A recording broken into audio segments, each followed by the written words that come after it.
വാർത്തകളിലേക്ക്. Report big breaking. സാമൂഹ്യ സുരക്ഷാ പെൻഷൻ ക്രമക്കേടിൽ ധനവകുപ്പ് കടുത്ത നടപടികളിലേക്ക്. കോട്ടക്കൽ നഗരസഭയിൽ തട്ടിപ്പിന് കൂട്ടുനിന്ന ഉദ്യോഗസ്ഥർക്കെതിരെ വിജിലൻസ് അന്വേഷണത്തിന് ശുപാർശ. പെൻഷൻ അനുവദിച്ചു നൽകിയ ഉദ്യോഗസ്ഥർക്കെതിരെയും അന്വേഷണം. വിജിലൻസ് അന്വേഷണത്തിന് ഭരണവകുപ്പുകൾക്ക് ധനമന്ത്രി KN ബാലഗോപാൽ നിർദ്ദേശം നൽകി. TV പ്രസാദ് നൽകും കൂടുതൽ വിവരങ്ങൾ. TV പ്രസാദ്, ക്രമക്കേടിന് കൂട്ടുനിന്നവർക്കെതിരെ അടക്കം നടപടിയിലേക്ക് പോകുന്നു ധനവകുപ്പ്. എന്തൊക്കെയാണ് കോട്ടക്കലിൽ സംഭവിക്കുന്നത്? സുജയ പറഞ്ഞതുപോലെ സാമൂഹ്യ ക്ഷേമ പെൻഷൻ സർക്കാർ ഉദ്യോഗസ്ഥർ 1458 പേർ കൈയിട്ട് വാരിയ സംഭവത്തിൽ സർക്കാർ കൂടുതൽ നടപടികളിലേക്ക് കടക്കുന്നു എന്നുള്ളതാണ്. അതായത് ഇത് ഉദ്യോഗസ്ഥരുടെ വലിയ വീഴ്ചയാണെന്നും സർക്കാരിന്റെ വലിയ പരാജയമാണെന്നുമുള്ള വാദം ശക്തമാകുന്നതിനിടയിലാണ് കടുത്ത നടപടികളിലേക്ക് കടക്കുന്നത്. നമുക്കറിയാവുന്നതുപോലെ നേരത്തെ തന്നെ ഇതിലുണ്ടായ പ്രധാനപ്പെട്ട പ്രശ്നം, ഒരാൾ ഒരു തവണ സാമൂഹ്യ പെൻഷൻ വാങ്ങിത്തുടങ്ങിയാൽ പിന്നെ അയാൾ സേഫ് ആയിരുന്നു. അതായത് പിന്നീട് ഒരു പരിശോധനയും അതിൽ നടന്നിരുന്നില്ല. അതുകൊണ്ടാണ് ഇത്രയേറെ സർക്കാർ ഉദ്യോഗസ്ഥർക്ക് സധൈര്യം ഇത് വാങ്ങിക്കാനും പറ്റിയത്. നേരത്തെ ഭിന്നശേഷിക്കാരായ ആളുകൾ സർക്കാർ ജോലി കിട്ടുന്നതിന് മുമ്പ് സാമൂഹ്യ പെൻഷൻ വാങ്ങിത്തുടങ്ങി. പിന്നീട് അവർ വാങ്ങിത്തുടങ്ങിയതിന് ശേഷം അവർക്ക് ജോലി കിട്ടുന്നു. ജോലി കിട്ടിയതിന് ശേഷം ഒരു പരിശോധനയും നടക്കുന്നില്ല. അങ്ങനെ അവർ മസ്റ്ററിംഗ് നടത്തി ഇപ്പോഴും 1600 രൂപ വീതം പാവങ്ങൾക്ക് കിട്ടേണ്ട പണം വാങ്ങിയിട്ടാണ് കഴിയുന്നത് എന്നുള്ളതാണ് ഇതിലെ പ്രധാനപ്പെട്ട കാര്യം. ഇതിൽ ഈ പേര് വിവരങ്ങൾ ഇതുവരെ സർക്കാർ പുറത്തുവിട്ടില്ലെങ്കിൽ പോലും ചില നടപടികളിലേക്ക് കടക്കുന്നു എന്നുള്ളത് ഏറ്റവും പ്രത്യാശ തരുന്നതാണ്. അതായത് ധനവകുപ്പ് കടുത്ത നടപടികളിലേക്ക് കടക്കുന്നു. ഒരു വിജിലൻസ് അന്വേഷണത്തിനുള്ള ശുപാർശ നൽകിക്കഴിഞ്ഞു എന്നതാണ്. കോട്ടക്കൽ നഗരസഭയിൽ തട്ടിപ്പിന് കൂട്ടുനിന്ന ഉദ്യോഗസ്ഥർക്കെതിരെയാണ് വിജിലൻസ് അന്വേഷണത്തിന് ധനമന്ത്രി KN ബാലഗോപാൽ നിർദ്ദേശം നൽകിയത്. അതായത് പെൻഷൻ അർഹത സംബന്ധിച്ച് അന്വേഷണം നടത്തിയ ഉദ്യോഗസ്ഥർ, അതുപോലെ വരുമാന സർട്ടിഫിക്കറ്റ് അനുവദിച്ച റവന്യൂ ഉദ്യോഗസ്ഥർ, പെൻഷൻ അനുവദിച്ച് നൽകിയ ഉദ്യോഗസ്ഥർ എന്നിവർക്കെതിരെ വിജിലൻസ് അന്വേഷണത്തിന് നടപടി സ്വീകരിക്കാനാണ് ഭരണവകുപ്പുകൾക്കാണ് നേതൃത്വം നൽകിയത്. ഇതുമായി ബന്ധപ്പെട്ട് സ്വീകരിക്കുന്ന തുടർ നടപടികൾ അടിയന്തരമായി റിപ്പോർട്ട് ചെയ്യാനും ധനവകുപ്പ് നിർദ്ദേശിച്ചിട്ടുണ്ട്. കുറ്റക്കാരായ ഉദ്യോഗസ്ഥർക്കെതിരെയുള്ള അന്വേഷണ പുരോഗതി ഓരോ മാസവും വിലയിരുത്തണമെന്ന നിർദ്ദേശവുമുണ്ട്. വളരെ പ്രധാനപ്പെട്ടതാണ് സുജയ. കാരണം സർക്കാരിന് തന്നെ വലിയ നാണക്കേടുണ്ടായി. ഇതിൽ അനർഹർ നിരവധിയുണ്ടെന്ന് നാട്ടുകാർക്ക് എല്ലാവർക്കും അറിയാം. കോടികളുടെ സ്വത്തുള്ളവരും 5ഉം 10ഉം വീടുകൾ വാടകയ്ക്ക് കൊടുക്കുന്നവരും വലിയ കാറുകൾ ഉപയോഗിക്കുന്നവരും AC ഉൾപ്പെടെയുള്ള എല്ലാ അത്യന്താധുനിക സൗകര്യങ്ങൾ വീടിൽ ഉപയോഗിക്കുന്നവരും 3000ഉം 4000ഉം square feet pension Prasad, AC ഒക്കെ ഇപ്പോൾ മിക്കവാറും ഒരു 60% ആളുകളുടെയും വീടുകളിലുണ്ട് എന്ന് വെക്കാം. BMW കാറിന്റെ ഉടമകൾ ഉൾപ്പെടെ ഈ പെൻഷൻ പട്ടികയിൽ ചേർത്തിട്ടുണ്ട്. ഒരു വാർഡിൽ ഇത്തരത്തിൽ കൂട്ടത്തോടെ അനർഹ പെൻഷൻ പട്ടികയിൽ ഉൾപ്പെട്ടതിന് പിന്നിൽ അഴിമതിയും ഗൂഢാലോചനയും ഉണ്ടാകുമെന്നാണ് ധനവകുപ്പ് പരിശോധനാ വിഭാഗം റിപ്പോർട്ട് ചെയ്തിരിക്കുന്നത്. BMW കാറുള്ളയാൾക്ക് പാവപ്പെട്ടവന്റെ ഈ 1600 രൂപ പെൻഷൻ ഒരു മാസം വാങ്ങുക എന്നൊക്കെ പറഞ്ഞു കഴിഞ്ഞാൽ അക്രമമല്ലേ പ്രസാദ്? അതിലേക്കാണ് വരുന്നത് സുജയ. അതായത് ഈ AC ഉള്ളവർക്ക് ഇതിൽ അർഹതയില്ല എന്നുള്ളതാണ് സുജയ. അതായത് ഒരു മാനദണ്ഡമുണ്ട്. 2000 സ്ക്വയർ ഫീറ്റ് വീടിന്റെ മുകളിൽ ഉണ്ടാകാൻ പാടില്ല, കാർ ഉണ്ടാകാൻ പാടില്ല, AC ഉണ്ടാകാൻ പാടില്ല, വാർഷിക വരുമാനം 1 ലക്ഷത്തിൽ കൂടുതൽ ഉണ്ടാകാൻ പാടില്ല. ഇതൊക്കെയാണ് മാനദണ്ഡം. അവിടെയാണ് ഇപ്പോൾ ഈ പറഞ്ഞ കാര്യം, അതായത് സുജയ പറഞ്ഞ കാര്യം കണ്ടെത്തി കഴിഞ്ഞിട്ടുണ്ട്. അതായത് BMW കാറിന്റെ ഉടമകൾ ഉൾപ്പെടെ പെൻഷൻ പട്ടികയിൽ ചേർക്കപ്പെട്ടിട്ടുണ്ട് എന്നുള്ളതാണ്.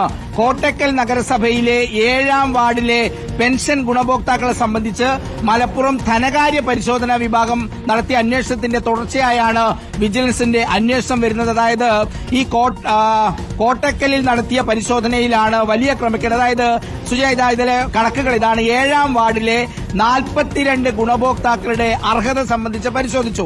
അതിൽ 38 പേരും അനർഹരാണെന്ന് കണ്ടെത്തി. അതിലൊരാൾ മരണപ്പെട്ടിട്ടുണ്ട്. അതായത് 42 ഗുണഭോക്താക്കളുടെ പേര് പരിശോധിച്ചതിൽ, പട്ടിക പരിശോധിച്ചതിൽ 38 പേരും അനർഹർ. അതായത് ഈ വർഷം അത്രയും അവർ നമ്മുടെ സർക്കാരിന്റെ പണം വാങ്ങുകയായിരുന്നു അനർഹമായി എന്നുള്ളതാണ്.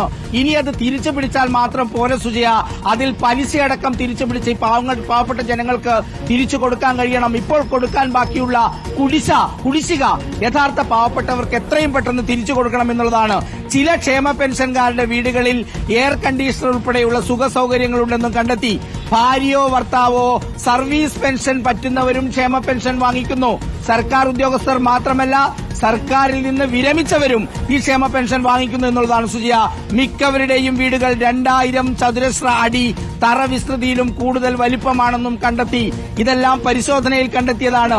ഒരു വാർഡിൽ ഇത്തരത്തിൽ കൂട്ടത്തോടെ അനർഹർ പെൻഷൻ പട്ടികയിൽ ഉൾപ്പെട്ടതിന് പിന്നിൽ അഴിമതിയും ഗൂഢാലോചനയും ഉണ്ടായിട്ടുണ്ടാകുമെന്ന് ധനവകുപ്പ് പരിശോധനാ വിഭാഗം റിപ്പോർട്ട് ചെയ്തിട്ടുണ്ട് സുജി. അതായത് ഗൌരവമായ പരിശോധന പല തലത്തിലും എടുക്കുന്നു. ആകെ പെൻഷൻ വാങ്ങിക്കുന്ന 64 ലക്ഷം പേരിൽ അർഹതയുള്ളവർ ഇനി എത്ര എന്നുള്ളത് കണ്ടുപിടിക്കണമെങ്കിൽ ഈ പരിശോധന അത് കോട്ടക്കലിൽ മാത്രം പോര സുജിയ, സംസ്ഥാന വ്യാപകമായി വേണമെന്നുള്ളതാണ്. വിദേശത്തുൾപ്പെടെ അമേരിക്കയിലും UK-യിലും കഴിയുന്നവർ ഇപ്പോഴും പെൻഷൻ വാങ്ങിക്കുന്നു. മസ്റ്ററിംഗിന്റെ സമയത്ത് നാട്ടിലുണ്ടെങ്കിൽ മസ്റ്ററിംഗ് ചെയ്യും, പിന്നീട് വീണ്ടും പെൻഷൻ അക്കൌണ്ടിലേക്ക് വരും.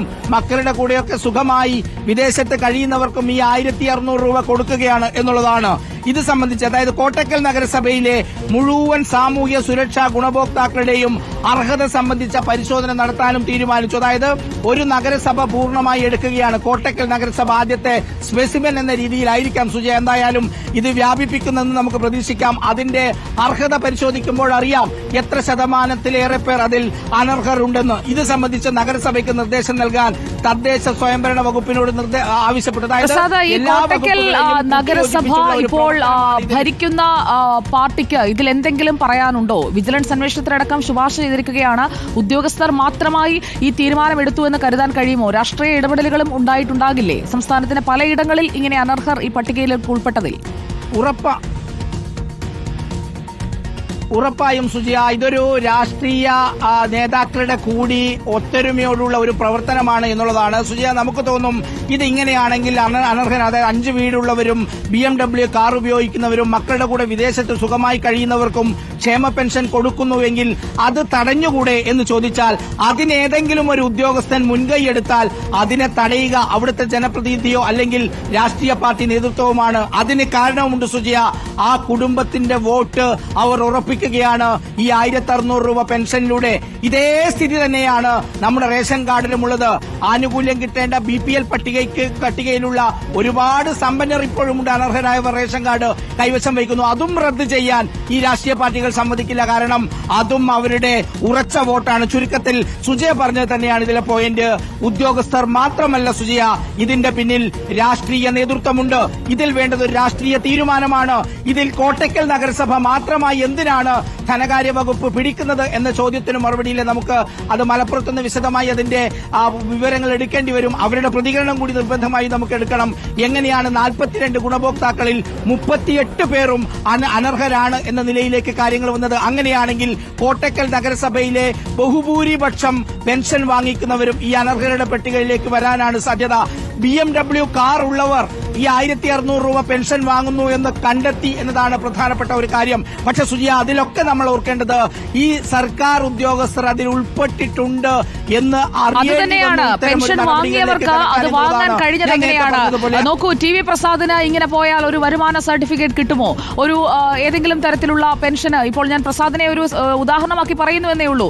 ചെന്നു കഴിഞ്ഞാൽ കിട്ടുമോ? ഇല്ല. എന്നാൽ ഇങ്ങനെ കുറെ ആളുകൾക്ക്, അത് ബഹുഭൂരിപക്ഷമാണ്, 1-2 പേരല്ല, എല്ലാവരും അർഹരാണോ എന്ന് ഉറപ്പാക്കാനായി പല തലത്തിൽ പരിശോധനയുണ്ട്, മസ്റ്ററിംഗ് അടക്കം നടത്തുന്നു എന്ന് പറയുമ്പോഴാണ് അതിലൂടെ എല്ലാ പഴുതിലൂടെയും കൃത്യമായി കടന്നു പോകാൻ ഈ ആളുകൾക്ക് കഴിഞ്ഞത്. അതിന് സഹായിച്ച ഉദ്യോഗസ്ഥരെയാണ് ആദ്യം പിടിക്കേണ്ടത് പ്രസാദ്. ഉറപ്പായും സുജിയ, ഈ ഉദ്യോഗസ്ഥരിൽ നിന്നാണ് ഇത് തുടങ്ങുന്നത് എന്നുള്ളതാണ്. പലയിടത്തും ഉദ്യോഗസ്ഥർ ജനപ്രതിനിധികളെയും അതുപോലെ രാഷ്ട്രീയ പാർട്ടി നേതൃത്വങ്ങളെയും പേടിച്ചിട്ടാണ് അവരുടെ ജോലി ചെയ്യുന്നത് എന്നുള്ളിടത്താണ് ഏറ്റവും വലിയ കറപ്ഷൻ സംഭവിക്കുന്നത്. അതായത് സത്യസന്ധരായ ഉദ്യോഗസ്ഥർക്ക് പോലും അവരുടെ ജോലി കൃത്യമായി ചെയ്യാൻ പറ്റാത്ത ഒരു സാഹചര്യം ഉള്ളപ്പോഴാണ് BMW കാറുള്ളവർ പാവപ്പെട്ടവന്റെ കഞ്ഞിയിൽ കൈയിട്ട് വാരുന്ന ഒരു സ്ഥിതിയിലേക്ക് കാര്യങ്ങൾ വരുന്നത്. ഇതിൽ ഉറപ്പായും ഉദ്യോഗസ്ഥർ മാത്രമല്ല, ഇതിൽ രാഷ്ട്രീയ നേതൃത്വമുണ്ട്. ഇതിൽ വേണ്ടത് സുജിയ ഒരു രാഷ്ട്രീയ തീരുമാനമാണ്. LDF-ഉം UDF-ഉം NDA-യും ഉൾപ്പെടെയുള്ളവർ ഒറ്റക്കെട്ടായി പറയണം, അനർഹർ ഈ പട്ടികയിൽ ഉണ്ടാകാൻ പാടില്ല. ഇന്ന് തന്നെ നടപടിയെടുത്ത് തുടങ്ങണമെന്ന് LDF പറയണം. അതിനെല്ലാ പിന്തുണയും UDF കൊടുക്കണം, NDF കൊടുക്കണം, NDA കൊടുക്കണം. എങ്കിൽ മാത്രമേ ഈ രീതിയിൽ അനർഹരുടെ കയ്യിൽ നിന്ന് ഇത് നമുക്ക് തിരിച്ചുപിടിച്ച് സംസ്ഥാനത്തിന്റെ കടുത്ത സാമ്പത്തിക പ്രതിസന്ധിയെ മറികടന്ന് ആ കുടിശ്ശികയെങ്കിലും ഈ പാവങ്ങൾക്ക് തിരിച്ചു കൊടുക്കാൻ പറ്റൂ. നിലവിലെ സാമ്പത്തിക പ്രതിസന്ധി അതിരൂക്ഷമായത് കൊണ്ട് തന്നെയാണ് അനർഹർ ആരെങ്കിലും ഉണ്ടോ എന്ന പരിശോധന നോക്കിയത്. ഇതാ സുജയ, അതായത് സർക്കാർ ഉദ്യോഗസ്ഥർ ഉദ്യോഗസ്ഥർക്ക് ശമ്പളം കൊടുക്കുന്നത് സ്പാർക്ക് എന്ന വെബ്സൈറ്റ് വഴിയാണ്. ഇവരുടെ പേരുകൾ ഇൻസ്റ്റാൾ ചെയ്തിരിക്കുന്നത് ഒരു സോഫ്റ്റ്വെയറായ സേവന വഴിയാണ്.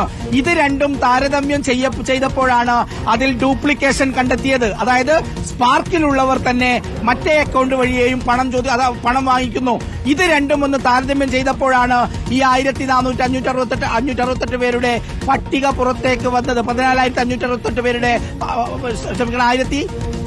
എത്ര സുജയ നമ്പർ 1458 പേരുടെ പട്ടിക. സുജയ, ഇതിൽ യഥാർത്ഥത്തിൽ വേണ്ടത് ഞാൻ നേരത്തെ പറഞ്ഞതുപോലെ ഇപ്പൊ സുജയ ആയാലും ഞാനായാലും ആരായാലും പണ്ടത്തെ സാമ്പത്തിക സ്ഥിതി ആയിരിക്കില്ലല്ലോ ഇപ്പോൾ.